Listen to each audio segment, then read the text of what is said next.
While one attack in the region was thought to have eliminated an Islamic State leader, another by the organization wreaks havoc.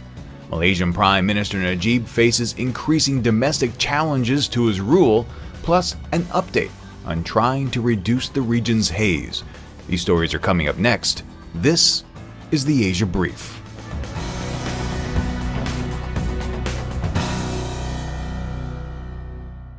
A very good Tuesday morning to you on this October 13th, 2015. Steve Miller here, and as always, great to have you with me. Now, we're going to go ahead and get things started with a report on some ISIS-related attacks. Hopes were high, if only for a moment, when it was announced that Iraq's military struck a convoy that included ISIS leader Abu Bakr al-Baghdadi. The Iraq Air Force carried out the attack while al-Baghdadi's convoy was en route to attend a senior-level ISIS meeting. While Iraq says several ISIS leaders were killed in the attacks both at the convoy and at the meeting site, al-Baghdadi doesn't appear to be one of the victims.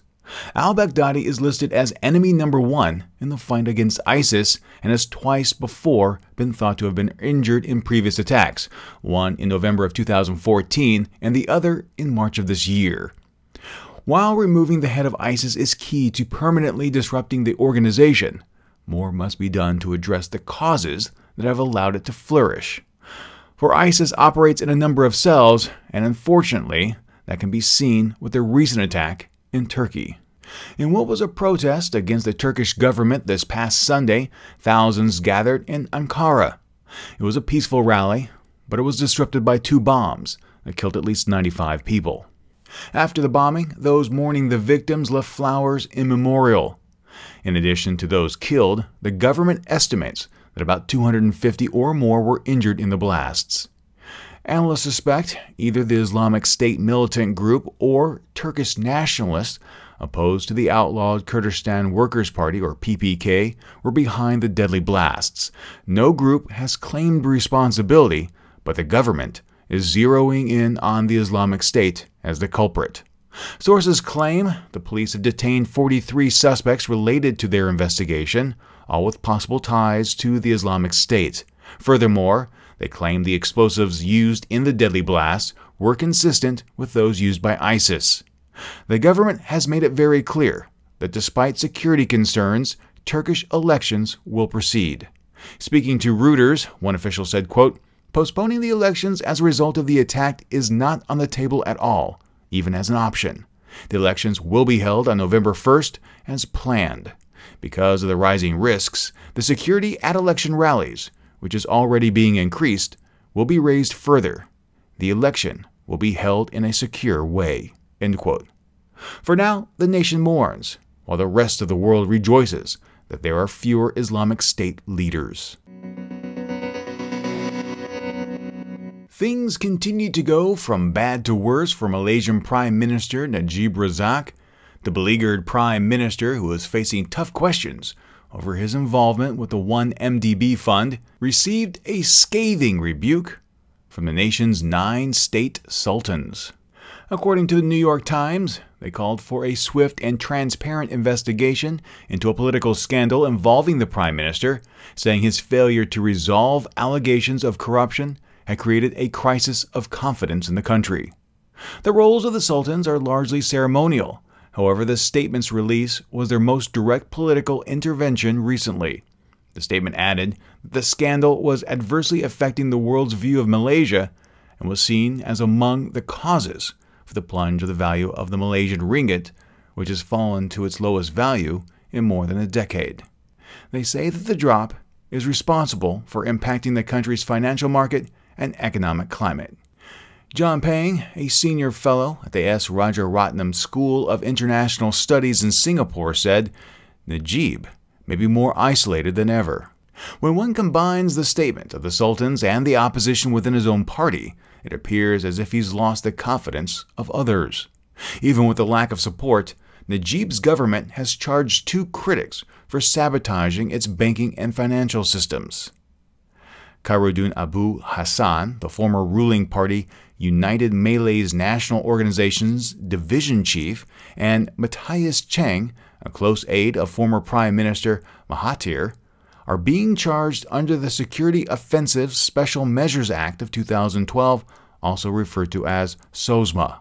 Following the announcement, Mahathir criticized the detentions and said they were an abuse of power. He said the move was done to stifle dissent and renewed a call for a no-confidence vote in Parliament. Khairuddin and Chang are accused of traveling abroad to file reports with investigators over alleged money laundering in connection with the 1MDB fund. Khairuddin vowed to continue the fight, saying, quote, "We will fight Najib until the end. I will make sure Najib's hands are in handcuffs," end quote. The pair is expected to appear in court on October 26, and if found guilty, they could be sentenced for up to 15 years in prison. The haze blanketing Southeast Asia is creating an economic and health crisis. By some estimates, it could take Indonesia up to 3 years to smother the fires generating the smoke, which is why several regional partners have agreed to tackle the problem jointly. It is during these tough times when it becomes abundantly clear that when push comes to shove, governments can in fact work together. However, the same can't be said for businesses. In an effort to try and prevent a reoccurrence of this massive problem, the Singapore Environment Council and the Consumer Association of Singapore stated they've asked more than 3,000 companies to commit to procure wood, paper, and pulp material only from sustainable sources. Of that number, only 38 have agreed. Advocacy groups are urging consumers to take a look at the list and support those organizations and businesses, but not those that have elected not to sign up. A company-first attitude isn't unique in this situation, but given the impact on the region and that they're devastating the environment that directly supports their industry, it shows a decidedly short-term view of the situation. That'll do it for me and the news today, but if you have something to add to these or any of the other stories I share on social media, please don't be afraid to share your opinion, because I'd love to hear from you.